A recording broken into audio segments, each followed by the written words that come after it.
સાનંદમાનંદવને વસંતમ આનંદકંદમ હતપાપવૃંદમ વારાણસી નાથમ નાથનાથમ શ્રી વિશ્વનાથમ શરણમ પ્રપદ્યે. આ સંસ્થાના આદ્ય સ્થાપક આદરણીય જાની સાહેબ, આ સમારંભના અધ્યક્ષ, નિડર અને નિષ્પક્ષ પત્રકાર તો ખરા, પણ ખૂબ સારા લેખક અને મારા મિત્ર જયેશભાઈ ઠકરાર, આ સંસ્થાના આ ત્રણેય વડીલો અને સિસ્ટર નિવેદિતા, શ્રેષ્ઠ શિક્ષક એવોર્ડ પ્રાપ્ત કરનાર ત્રણેય શિક્ષકો, અને આ મંચની સન્મુખ બિરાજમાન મુરબ્બીઓ, માતાઓ, ભાઈઓ, બહેનો અને વાલા વિદ્યાર્થી ભાઈ બહેનો, ક્યાંથી શરૂ કરું અને ક્યાં પૂરું કરું? 20 મિનિટ છે મારી પાસે. 11:15 વાગે મારે પૂરું કરવાનું છે. ઘણા બધા મુદ્દાઓ આ કાર્યક્રમમાંથી જ મળ્યા છે. હું તો કાયમ આ રીતે જ બોલતો હોઉં છું, મુદ્દા ક્યારેય લખીને જતો નથી. પૂર્વ વક્તાઓને સાંભળું અને પછી એમાંથી મને મટીરિયલ મળી જાય. પહેલાં તો આ શિક્ષકોનું સન્માન નથી, આ કોઈ વ્યક્તિનું સન્માન નથી. મને એવું લાગે છે કે આ વ્યક્તિત્વનું સન્માન છે. વ્યક્તિ નહીં, વ્યક્તિત્વ અગત્યનું છે. અને આ શિક્ષકનું નહીં પણ શિક્ષકત્વનું આ સન્માન છે. આદરણીય ઉષાબેન જે સંસ્થા સાથે સંકળાયેલા હતા, ગંગાજળા વિદ્યાપીઠ અલિયાબાડા, એના આદરણીય ડો કાકા, એમનો એક પ્રસંગ મેં પૂજ્ય મોરારી બાપુ પાસેથી સાંભળેલો છે, એટલે પ્રજ્ઞાચોરી ન થાય એટલે બાપુનું નામ લઈ લઉં. તો ત્યાં અલિયાબાડામાં એકવાર બન્યું એવું, ડો કાકા ભણાવતા હતા વિદ્યાર્થીઓને, અને એક વિદ્યાર્થી પેટમાં દુખે છે તો હું ઘરે જઈ શકું એમ કહી અને રજા લઈને ગયો. તો બીજો જે વિદ્યાર્થી એની બાજુમાં બેઠો હતો, એણે પછી કીધું ડો કાકાને કે એણે તમને છેતર્યા છે. કે કેવી રીતે? તો કે એને પેટમાં દુખતું નથી, એના ઘરે મહેમાન આવ્યા છે, મને ખબર છે, હું એની બાજુમાં જ રહું છું. એટલે સાહેબ, આ વિદ્યાર્થીએ તમને છેતર્યા. અને ત્યારે ડો કાકાએ વેદની રૂચા સાથે મૂકી શકાય એવું સુંદર વાક્ય એના પ્રત્યુત્તર સ્વરૂપે આપ્યું હતું કે એણે મને છેતરો છે પણ મેં એને નથી છેતરો. એટલે શિક્ષક એ છે જે પોતે છેતરાય પણ બીજાને ક્યારેય ન છેતરે, એ શિક્ષક છે. હમણાં અમે આવતા હતા ત્યારે ભરતભાઈએ ગાડીની અંદર મોબાઈલમાં એક ભજન મૂક્યું, એની પંક્તિ આ વાતને બહુ લાગુ પડે છે કે હોય ભલે દુઃખ મેરું સરીખું,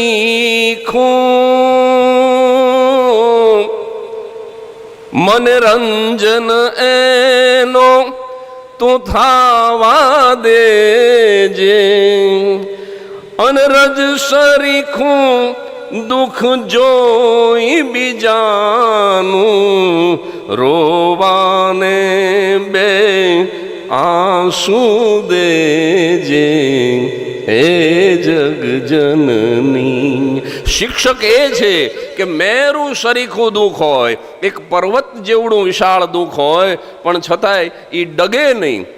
અને રજ સરીખું, એક રજકણ જેટલું નાનકડું પણ દુઃખ બીજાનું જોઈ અને જેની આંખો ભરાઈ જાય, જે રડવા માંડે, એનું નામ શિક્ષક. એટલે આવા શિક્ષકોનું અહીંયા સન્માન થાય. ને હું તો ક્યારનો વિચાર કરું છું કે આ યોગાનો યોગ કેવો કે શિક્ષકોય 3 ને સામે કબૂતરે 3. જો આ ઉપર 3 જ બેઠા છો, હા, એક સામે, એક અહીંયા ને એક અહીંયા. એટલે આ બધું આવું બધું હું સંશોધન કર્યા કરું કે શિક્ષકોય 3, સામે કબૂતરે 3. અને ભાઈ કલ્પેશભાઈ કીધું કે 2 + 2 બરાબર. ભરાડ સાહેબ મારા બહુ પરમ સ્નેહી છે, મારા ઉપર અપાર લાગણી. મુક્તાનંદ બાપુના પણ મને ખૂબ આશીર્વાદ મળ્યા છે, ચાંપરડાવાળા. તો એમણે એમ કીધું કે 2 + 2 = 4 જ થાય, પણ તમારે ક્યાંક દાખલો ટાંકવા જેવો. એક કંપનીની અંદર એક ભાઈને ઇન્ટરવ્યૂ પછી નોકરી મળી ગઈ, અને પછી કોઈકે પૂછ્યું કે ભાઈ તને શું પૂછ્યું? તો કે મને તો એક જ સવાલ કર્યો. કે શું વાત કરો? હા, કે એક જ સવાલ કર્યો ને મેં બહુ નાનકડો જવાબ આપ્યો, પણ તરત જ મને નોકરી આપી દીધી. તો કે શું સવાલ કર્યો? તો કે ઇન્ટરવ્યૂ લેતા હતા એણે મને પૂછ્યું કે 2 + 2 = કેટલા થાય? તો કે તમે શું જવાબ આપ્યો? મેં એટલો જવાબ આપ્યો તમારે કેટલા કરવા. અત્યારે સમસ્યા આ છે, તમારે કરવા એટલા કરી દે એને નોકરી મળે છે, તમારે કેટલા કરવા જેમ કોને. મુખ્યમંત્રીને કોઈકે કીધું કે ફલાણી જેલમાંથી 2 બુટલેગર છટકી ગયા. તે મુખ્યમંત્રીએ તરત જ કીધું કે બુટલેગર ભલે છટકી ગયા, એ કઈ ધારાસભ્ય છટકવો ન જોઈએ. એટલે અત્યારે આ જે માહોલ છે સાહેબ શું નામ તમારું? દીપકભાઈ. એમણે સુંદર પ્રવચન આપ્યું, મને બહુ ગમ્યું. અને આ દાખલો જે તમે આપ્યો આદરણીય શંકર દયાલ શર્મા સાહેબનો, એ હું પણ ક્યારેક મારા પ્રવચનોમાં બોલ્યો છું કે જે માન કોઈ રાષ્ટ્રના પ્રમુખને ન મળે એ માન એક શિક્ષકને મળી શકે, એ એનો પુરાવો છે. અને મારો મૌલિક વિચાર, 25 ડૉક્ટર ભેગા થાય તો પણ એક શિક્ષક બનાવી ન શકે. શિક્ષકને બચાવી શકે, કદાચ માંદો પડ્યો હોય તો બાયપાસ સર્જરી કરીને બચાવી લે, પણ બનાવી ન શકે. 25 એન્જિનિયર ભેગા થાય તો પણ એક શિક્ષકને બનાવી ન શકે સાહેબ. 25 ઉદ્યોગપતિઓ ભેગા થાય, ટાટા, બિરલા, અંબાણી, અદાણી જેવા, તો પણ એક શિક્ષકને બનાવી ન શકે. પણ એક શિક્ષક એની સમગ્ર કારકિર્દી દરમિયાન 25થી વધારે ડૉક્ટર બનાવી શકે, 25થી વધારે ઉદ્યોગપતિઓ બનાવી શકે, 25થી વધારે એન્જિનિયર બનાવી શકે. અરે સાહેબ, એ પ્રમુખ રાષ્ટ્રપતિ બનાવી શકે. રાષ્ટ્રપતિની ક્યાં વાત કરો છો? ગાંધીજીને જે શિક્ષકે ભણાવ્યા હશે એણે રાષ્ટ્રપિતા પણ બનાવ્યા. એમ ફાધર ઓફ નેશન બનાવી શકે. એટલે મારી દ્રષ્ટિએ સેવા પ્રકારના આ બધા વ્યવસાય ગણાય. આને વ્યવસાય ન કહેવાય, પણ સેવા પ્રકારનો વ્યવસાય આને કહેવાય.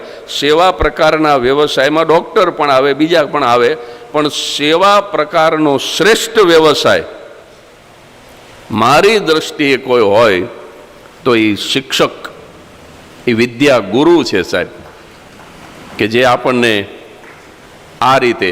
અને આમાં આ લોકોને કંઈ શિખામણ દેવાની હોય નહીં. હમણાં જે કોઈ વક્તા બોલ્યા, કદાચ બેન જ બોલ્યા, પ્રેમ આપે શિક્ષક. ગીજુભાઈ બધેકાનું કોટેશન. તો મેડમ મોન્ટેસરીને પણ એ જ જવાબ બધાયનો એક જ જગ્યાએ જઈને મળે. મેડમ મોન્ટેસરીને કોઈકે પૂછ્યું કે શિક્ષણ વિશે તમે શું જાણો છો? આવડી મોટી કારકિર્દી જેમણે અર્પણ કરી દીધી, એને કોઈ પત્રકારે પૂછ્યું કે what do you mean about education? તો ત્યારે મેડમ મોન્ટેસરી એટલું જ કીધું કે હું શિક્ષણ વિશે કંઈ જ નથી જાણતી, પણ મેં મારા બાળકોને ભરપૂર પ્રેમ કર્યો છે. શિક્ષકે બીજું કાંઈ જાણવાની જરૂર નથી, બાળકોને પ્રેમ જ કરવાની જરૂર છે. બીજું, મને હમણાં જ જાની સાહેબ ઓફિસમાં બેઠા બેઠા વાત કરતા હતા કે એક ડૉક્ટરની દીકરી અહીંયા દાખલ થયેલી, હવે એ એના ક્લાસરૂમમાં જાય જ નહીં, અને ઉષાબેનની સાડીનો છેડો પકડી રાખે. ઉષાબેન જ્યાં જાય ત્યાં જાય, ઓફિસમાં બેસે તો ઓફિસમાં જતી રહે, ક્લાસ લેવા જાય તો એના ક્લાસમાં જાય. તો એનો અર્થ શું થયો કે માતા કરતાં પણ એ દીકરીને વધારે પ્રેમ ઉષાબેને આપ્યો હશે કે ઉષાબેનની સાડીનો છેડો ન છોડે. અને શિક્ષકને એમણે બહુ સાચું કીધું. જાની સાહેબનું એક વિધાન એ પણ મને ગમ્યું ઓફિસમાં, કે જે પ્રેમ શિક્ષકને મળે છે એટલો પ્રેમ બીજા કોઈને નથી મળતો સાહેબ. ઉષાબેનની જ સારવાર માટે એક ડૉક્ટર આવ્યો અને ખબર પડી કે આ ઉષાબેન જાની, તો કે બેન તમને ખબર છે તમે મને ભણાવતા. એને ખબર નહોતી કે હું એમની સારવાર કરવા જઈ રહ્યો છું. લંડનના એરપોર્ટ ઉપર કસ્ટમ ઓફિસર મળી ગયો ને એ જાની સાહેબને ઓળખી ગયો હું ભણ્યો છું સિસ્ટર નિવેદિતામાં. એટલે કહેવાનો મારો અર્થ એ છે કે જે પ્રેમ શિક્ષકને મળે છે એ બીજા કોઈ વ્યવસાયની અંદર નથી મળતો. એટલે ઉત્તમ પ્રકારનો સેવાકીય વ્યવસાય કોઈ હોય તો મારી દૃષ્ટિએ શિક્ષક છે. અને મને આનંદ એ વાતનો છે કે બધાને 2 મા બાપ હોય, મારે 4 મા બાપ. મને દત્તક લીધેલો એ મારા પાલક માતા પિતા અને મારા જન્મદાતા માતા પિતા. મને આનંદ એ વાતનો છે કે 4 મા બાપ શિક્ષક હતા, 4 મા બાપ. એટલે આ શિક્ષકોને કંઈ સમજાવવાનું હોય નહીં, પણ છતાંય હું જે રીતે શિક્ષણને સમજ્યો છું મારી મતિબુદ્ધિ પ્રમાણે એ રીતે થોડું આ કોઈ આ ઉપદેશના અર્થમાં ન લેશો, પણ મને પાકું થઈ જાય એટલા માટે થઈને હું જે રીતે સમજ્યો છું. એજ્યુકેશન શબ્દ છે એ ટુ એજ્યુકેટ ઉપરથી આવ્યો છે તો તમે જાણો છો, અને એજ્યુકેટ એટલે બહાર કાઢવું. એટલે આમાં ખરેખર મને એવું લાગ્યા કરે છે કે વિદ્યાર્થીઓમાં કંઈ નાખવાનું છે જ નહીં. આપણે જે પ્રયાસ કરીએ છીએ ને મોટા ભાગના શું કરે છે શિક્ષકો, કલ્પેશભાઈ કે વિજયભાઈ કે રશ્મિકાબેન, આ તો માઇનોરિટીમાં હોય, મેજોરિટીમાં આવા શિક્ષકો નથી. એ આપણું દુર્ભાગ્ય છે. હા, મોટાભાગના શિક્ષકો કેવા હોય એ કહી દઉં તમને. એક માસ્તરે બીજા માસ્તરને કીધું એ કે 15,000 રૂપિયા સરકાર પગાર આપે છે અને 15,000ને ટ્યુશન કરી લઉં છું, એટલે મને 30,000 મળે છે. એટલે બીજા માસ્તરે કીધું કે તમે તો ભણાવવા જતા હશો ને? કે હા, હું તો ભણાવતો જ નથી, 15,000 રૂપિયા સરકાર આપે છે અને છતાં બીજા 5,000 ભણાવ્યા વગર મને મળે. એ ઓલાને ગળે ન ઉતરું. એ કે આ 15,000નો પગાર તો બરાબર, પણ બીજા 5,000 કેવી રીતે? તો કે આપણા અંતુ શેઠ છે ને, આપણા નગર શેઠ, કે હા, કે એ એમના દીકરાને ભણાવવાના દર મહિને મને 3,000 આપે છે ને એનો દીકરો નહીં ભણાવવાના 2,000 આપે. એટલે બાપા પાસેથી 3 લઉં, છોકરા પાસેથી 2 લઉં, ભણાવ્યા વગર 5 મળે. એટલે આ પ્રકારના શિક્ષકો જાજા છે. આવા તો બહુ ઓછા હોય, પણ કંઈ નાખવાનું નથી. એની અંદર શું પડ્યું છે એને પારખવાનું છે. વાત એટલી જ છે, એની પ્રતિભાને પારખવાની છે કે આ શું કરી શકે એમ છે, એને શેમાં રુચિ છે અથવા તો શેમાં એનું પ્રાવીણ્ય છે. તમને આ વિદ્યાર્થી ભાઈ બહેનોને જાણીને બહુ આમ આનંદ પણ થશે અને આશ્ચર્ય પણ થશે. અમારા વખતે 11મા ધોરણની પરીક્ષા લોકલ પરીક્ષા હતી. એટલે શિક્ષકો જે ભણાવતા હોય એ જ પેપર કાઢે ને એ જ પેપર તપાસે. એટલે અમારા સમયમાં 11મા ધોરણમાં કોઈને નાપાસ કરવાનો કુરિવાજ નહોતો. પણ તમને આનંદ પણ થશે ને આશ્ચર્ય પણ થશે. લીંબડીની ગીજુભાઈ શુક્લ કુમાર વિદ્યાલય GS બોયઝ હાઈસ્કૂલ જેમાં હું ભણતો, હું એટલો બધો તોફાની હતો કે મારા વિદ્યાગુરુએ મને 11મા ધોરણમાં સજાના ભાગરૂપે નાપાસ કર્યો. 11મા ધોરણમાં આઈ વોઝ ફેલ્ડ અને 12મા ધોરણમાં મેં મારી લાયકાતથી નાપાસ થઈને દેખાડ્યું. કારણ કે મને એમ થયું કે આપણે એવા તે કેવા હેન્ડીકેપ કે નાપાસ થવા માટે પણ શિક્ષકોનું અવલંબન લેવું પડે. આપણે આપણી મળે નાપાસ ન થઈ શકે. એટલે 12મા ધોરણમાં હું મારી જાતે નાપાસ થયો. પણ ખરેખર બન્યું હતું એવું કે દેખાદેખીમાં મેં વિજ્ઞાન પ્રવાહ લઈ લીધો હતો. મને અત્યારે સમજાય છે કે હું વિજ્ઞાનનો નહીં, હું અજ્ઞાનનો વિદ્યાર્થી, અને હું સાયન્સમાં જતો રહ્યો. એટલે એ કાંઈ આપણને કવરેજ પકડાણું નહીં. પાસ તો ઘણું થવું હતું પણ દાંડી મારી.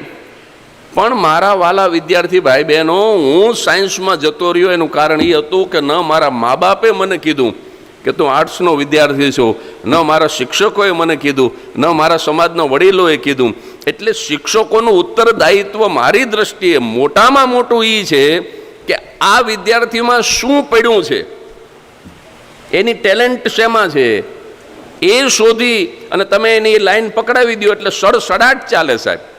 અને વિદ્યાર્થી ભાઈ બહેનો, આ વાત નીકળી છે એટલે કહી દઉં કે 2 વખત નાપાસ થયા પછી પારાવાર પસ્તાવો થયો અને લીંબડી જગદીશ આશ્રમ અને ભોગાવો નદીની નીચે આ જગદીશ મોડી રાત સુધી રોયો અને એ પસ્તાવાના વિપુલ ઝરણામાંથી પ્રતિજ્ઞાનો જન્મ થયો હતો. તે દિવસે મધ્યરાત્રિએ જ્યારે હું ત્યાંથી ઉઠ્યો ત્યારે એક સાત્વિક મનોરથ સાથે ઉઠ્યો હતો કે ભલે 2 વખત નાપાસ થયો પણ 2 વખત પીએચડી કરી ન બતાવું તો હું જગદીશ ત્રિવેદી નહીં. એટલે 2 ને બદલે 3 વખત કર્યું. મને અહમની અભિવ્યક્તિ ન ગણશો પણ આ તો વાત નીકળી છે એટલે કહી દઉં. 2 વિદ્યાર્થીઓએ જગદીશ ત્રિવેદીના સાહિત્ય ઉપર પીએચડી કર્યું. એટલે હું આ વિદ્યાર્થી ભાઈ બહેનોને કહેવા માંગુ છું કે 2 વખત તો નાપાસ તમે નથી થયા ને જિંદગીમાં ક્યારેય. તો અત્યારે સમસ્યા એ છે કે નાપાસ નહીં, ખાલી 2 માર્ક્સ ઓછા આવે ને પંખે ટીંગાઈ જાય વિદ્યાર્થીઓ. સાહેબ, તમારા મા બાપે કેટલા અરમાન સાથે તમને પેદા કર્યા છે, પથ્થર એટલા દેવ કર્યા છે, ત્યારે તમારો જન્મ થયો છે. કેટલા લાડ અને કોટથી તમને ઉછેર્યા છે. આવી સિસ્ટર નિવેદિતા જેવી શાળામાં તમને ભણવા માટે મૂક્યા છે. અને યુવાન થઈ ગયેલા વિદ્યાર્થીઓ MBBSના છેલ્લા વર્ષમાં હોય અને એને શું થઈ જાય, ગગાસીમાં જઈને નસ કાપી નાખે. મારા વાલા વિદ્યાર્થી ભાઈ બહેનો, આ એક વાત આજે ઘરે લઈને જજો, જીવનભર યાદ રાખજો કે 2 વખત નાપાસ થયા પછી પણ પદ્મશ્રી થઈ શકાય છે. 2 વખત નાપાસ થયા પછી પણ 21 કરોડ રૂપિયાનું દાન કરી શકાય છે. અને 2 વખત નાપાસ થયેલાને શિક્ષક, શ્રેષ્ઠ શિક્ષક એવોર્ડ સમારંભમાં અતિથિ તરીકે આમંત્રણ મળે. એટલે જીવનમાં કાંઈ જ અઘરું નથી, નિરાશ નહીં થવાનું. કહેવાનો મારો અર્થ, ક્યારેય નિરાશ નહીં થવાનું. ઇમરાન ખાન ભલે ગમે એવો હોય, પાકિસ્તાનનો ક્રિકેટર, અને અત્યારે તો બહુ ખરાબ હાલતમાં છે, પણ એનું એક કોટેશન મને ગમે છે કે મેચના છેલ્લા બોલ સુધી હાર નહીં સ્વીકારવાની સાહેબ. છેલ્લા દડા સુધી અમે હારતા નથી. મોરારજીભાઈ દેસાઈનું એક કોટેશન મને ગમે છે. ગુણવંત શાહ એમને મળવા ગયા હતા તો કે એકાદું સુવાક્ય, એકાદો સુવિચાર આપો. તો કે કદીએ નિરાશ ન થવું, કદીએ નિરાશ ન થવું. બધું જ લૂંટાઈ જાય તો સાહેબ આપણે જીવતા છીએ ને એ પર્યાપ્ત છે ફરીથી બધું જ સર્જન કરવા માટે. તમામ વસ્તુ લૂંટાઈ જાય તો પણ આપણા શ્વાસ ચાલે છે ને, ફરીથી આપણે સર્જન કરી શકીએ. એટલે બાકી બચેલી 2-3 મિનિટમાં મારે વાત એટલી જ કરવી છે કે આમાં કશું નાખવાનું નથી. શિક્ષકનું કામ એમાંથી કશું બહાર કાઢવાનું છે. અને એટલા માટે શિક્ષકને હું દાયણ સાથે સરખાવું છું. આપણે અત્યારે આ છોકરાઓ કદાચ દાયણમાં નહીં સમજે, હું એને ગાયનેક ડૉક્ટર સાથે સરખાવું છું. શિક્ષકને ગાયનેક ડૉક્ટર શું કરે છે, એ માતાના ઉદરમાં બાળકને મૂકતો નથી. એ કામ એનું નથી, એ તો પરમાત્માનું છે. પણ માતાના ઉદરમાં રહેલા બાળકને ઈજા ન થાય, માતાને ઈજા ન થાય એ રીતે એને સમયસર બહાર લઈ આવવાનું કામ ગાયનેક ડૉક્ટર કરે છે. એટલે આ બાળકોની અંદર જે વર્ગસ્થ છે એ ગર્ભસ્થ પણ છે. કયા અર્થમાં? કે પ્રતિભાનો ગર્ભ છે. નોટ ઓનલી વર્ગસ્થ, દે ઓલ આર ગર્ભસ્થ. પણ એની અંદર એક ટેલેન્ટ છે, એક પ્રતિભાનો ગર્ભ છે. તમારે ગાયનેક ડૉક્ટર થઈ જવાનું છે અને પરીક્ષા પૂરી થાય એ પહેલાં સમયસર માતાને પણ ઈજા ન થાય. માતા એટલે બાળક, અને ગર્ભને, ગર્ભ એટલે એની ટેલેન્ટ, એની પ્રતિભા, એની પ્રતિભાને પણ ઈજા ન થાય અને બાળકને પણ ઈજા ન થાય એ રીતે પ્રસૂતિ કરાવી દે એ સાચો શિક્ષક. બીજું કશું જ નથી કરવાનું. હમણાં અંબાલાલને એના બાપા લઈને ગયા, છેલ્લી વાત, નિશાળે લઈ જઈને માસ્તરને મીંડા ગગલાવા કે આવું ભણાવો. આ દર મહિને 1400 રૂપિયા છે ને આપીશ અમે. માસ્તર કે શું તકલીફ છે? તો કે અમારા છોકરાને મેં પૂછ્યું 40 × 3 = કેટલા થાય? 200 કે. 40 ગુણ્યા 3 બરાબર 200 થાય. ત્યારે માસ્તરે કીધું કે શાંતિ રાખજો, તમે દાખલ કર્યો ત્યારે 400 કહેતો હતો. 6 મહિનામાં હું સમજાવીને 200 સુધી લઈ આવ્યો. અને મારા ઉપર તમે ભરોસો રાખજો, પરીક્ષા આવે ત્યાં સુધીમાં હું 120 પહોંચાડી દઈશ. આ વાત હસવા જેવી લાગે, પણ શિક્ષકનું કર્તૃત્વ જ આ છે કે પરીક્ષા આવે એ પહેલા વિદ્યાર્થીને સાચા જવાબ સુધી પહોંચાડી દેવો. અને આ પરીક્ષા તો સ્થૂળ છે, સાચી પરીક્ષા તો ભણી લે પછી શરૂ થાય. વિદ્યાર્થી ભાઈ બહેનો, આ પરીક્ષા છે ને એ તો રમત છે. સાચી પરીક્ષા તો લગ્ન કરો પછી શરૂ થાય. ઘરવાળી એમ કે ગેસનો બાટલો નથી ને ચા નહીં થાય ને પછી દાંતણ કર્યા વગર લુંગી પહેરીને બાટલો ગોતવા નીકળો, એને પરીક્ષા કહેવાય. આને પરીક્ષા કહેવાય? આ તો રમત છે, આ તો એન્જોય કરવા માટે છે. તમને શું યાદ રહ્યું એની કસોટી છે, તમારી યાદશક્તિની કસોટી છે. પણ જ્યારે તમે આ શાળા મહાશાળાને છોડી અને જગતના ચોકમાં જેથી તમે ઊભા રહેશો અને પછી જે આવશે, આમાં તો નક્કી હોય કે 12મી તારીખે વિજ્ઞાનનું પેપર છે, 13મી તારીખે ગણિતનું પેપર છે.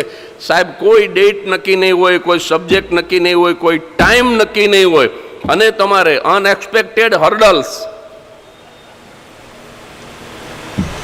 તમારા અનપેક્ષિત જે વિઘ્નો આવશે એ તમારી સાચી પરીક્ષા છે. અને એ પરીક્ષાની અંદર સાચો જવાબ આપી શકે એવા વિદ્યાર્થીઓ તૈયાર કરવા એ સાચું શિક્ષકત્વ છે. આ પરીક્ષાની અંદર ગોખીને પાસ થઈ જાય એમાં કંઈ બહુ મોટી વાત નથી. આજીવન જેટલી પરીક્ષાઓ આવે એ પરીક્ષાની અંદર સાચો જવાબ આપી શકે. અને સાહેબ, સાચો જવાબ આપી શકે કે ન આપી શકે, પણ એક આદર્શ નાગરિક બનીને ઊભો રહે, એ ઉત્તમ શિક્ષકત્વ છે. એ સાચો શિક્ષકનો ધર્મ છે. આ વિજયભાઈએ કીધું કે મારી શાળાનો એક પણ વિદ્યાર્થી વ્યસની નથી. જ્યારે શિક્ષક પોતે કોન્ફિડન્સથી કહી શકે કે મારો વિદ્યાર્થી ક્યારેય લાંચ નહીં લે, એ સાચો શિક્ષક ધર્મ છે. મારો વિદ્યાર્થી હોય તો એ વ્યસની ન હોય, મારો વિદ્યાર્થી હોય તો એ ભ્રષ્ટાચારી ન હોય, મારો વિદ્યાર્થી હોય તો એ રાષ્ટ્ર વિરોધી પ્રવૃત્તિ ન કરતો હોય. આવો કોન્ફિડન્સ જ્યારે શિક્ષકની અંદર આવે ત્યારે માનવાનું કે શિક્ષક હવે સાચા શિક્ષકત્વને પામી ગયો છે. એ સાચો શિક્ષક. બાકી હવે 3000 એના બાપા ભણાવવાના આપે ને 2000 છોકરો નહીં ભણવાના આપે, એને તો વેપારી કહેવાય. શિક્ષક ક્યારે વેપારી ન બની શકે. શિક્ષક એ જ છે કે જે કહી શકે કે એણે મને છેતરો છે, મેં એને નથી છેતરો.